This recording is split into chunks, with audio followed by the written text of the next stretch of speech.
Kelompok 2 akan membacakan prolog tentang BPU PKI dan akan memperkenalkan diri terlebih dahulu.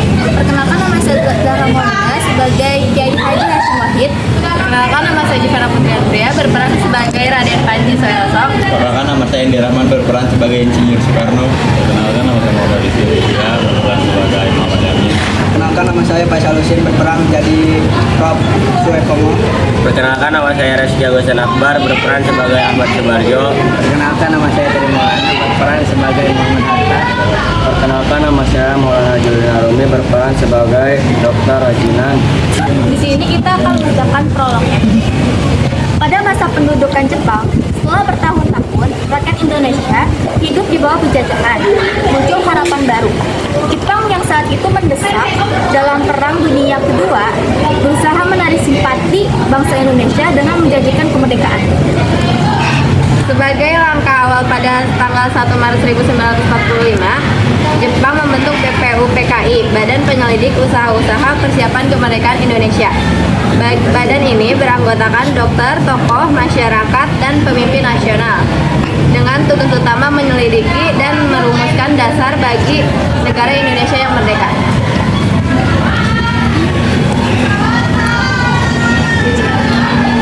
Disinilah untuk pertama kalinya para tokoh bangsa seperti Soekarno, Muhammad Yamin, dan Insinyur Soekarno memperdebatkan dan mengusulkan dasar negara yang telah dikenal sebagai Pancasila.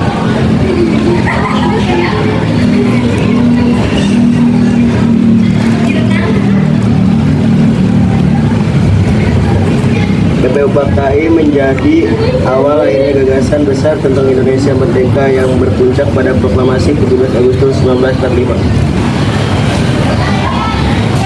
Sekian dari prolog dan perkenalan diri kami. Wassalamualaikum warahmatullahi wabarakatuh.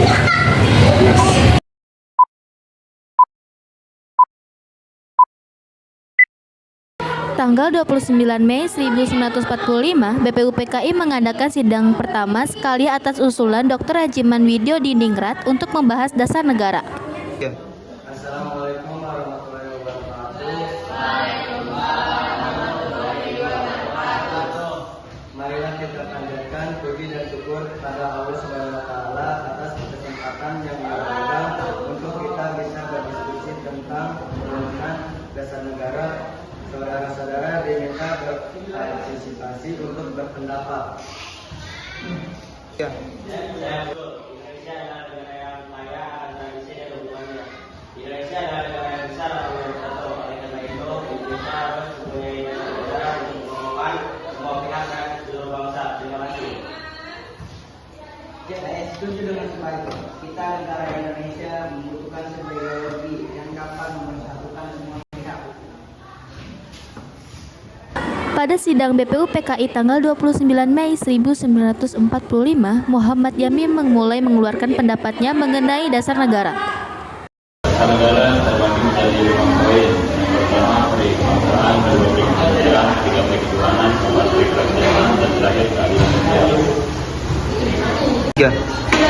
Saya akui bahwa pendapat itu sangat bijak dan sangat luar biasa. Tapi negara Indonesia ini bermayoritaskan agama Islam. Jadi dasar negara ini harus berlandaskan agama Islam dan berlandaskan ketuhanan Yang Maha Esa. Apakah Anda tidak dengar? Di sini kami membutuhkan dasar negara, bukan kepentingan Anda saja. Tenang saudara-saudara, jika rapat dilakukan dengan cara seperti ini, maka kita tidak akan dapat menemukan dasar negara Apakah ada pendapat yang lain? Kalau tidak, saya tutup rapatnya, lanjut besok hari.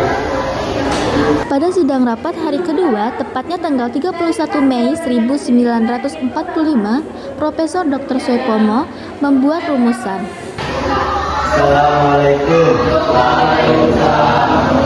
Kita akan melanjutkan rapat yang kemarin karena belum dapat hasil yang memuaskan. Hasil rapat kemarin akan disampaikan oleh Panji Soeharto.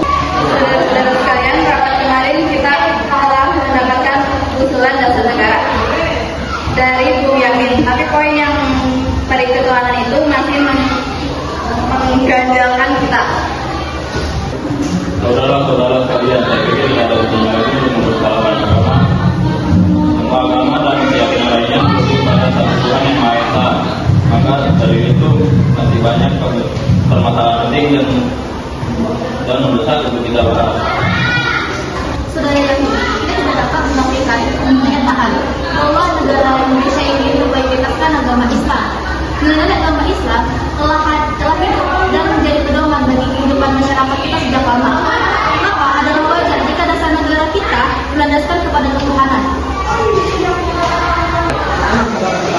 Kita akan mendapatkan tentang rumusan dasar negara agama, yaitu kesatuan, kedua kekeluargaan, yang ketiga keseimbangan lahir dan batin, yang keempat musyawarah, yang kelima keadilan rakyat. Terima kasih banyak. Sidang BPUPKI dilanjutkan pada hari ketiga, tepatnya tanggal 1 Juni 1945, dan kemudian Insinyur Soekarno membuatkan Saudara-saudara, sudah lama kita berpikir tentang kemerdekaan. Sekarang saatnya bagi kita menentukan dasar negara Indonesia. Saya mengusulkan 5 dasar negara yang saya beri nama Pancasila. Yang pertama adalah kebangsaan Indonesia, yang kedua adalah internasionalisme atau kemanusiaan, dan yang ketiga adalah mufakat atau demokrasi, yang keempat kesejahteraan sosial, dan kelima ketuhanan yang berkebudayaan. Inilah dasar yang selama ini saya ambil untuk menjadi dasar negara kita, yang saya beri nama Pancasila, yang akan menyatukan negara kita dari Sabang hingga Merauke. Merdeka atau mati!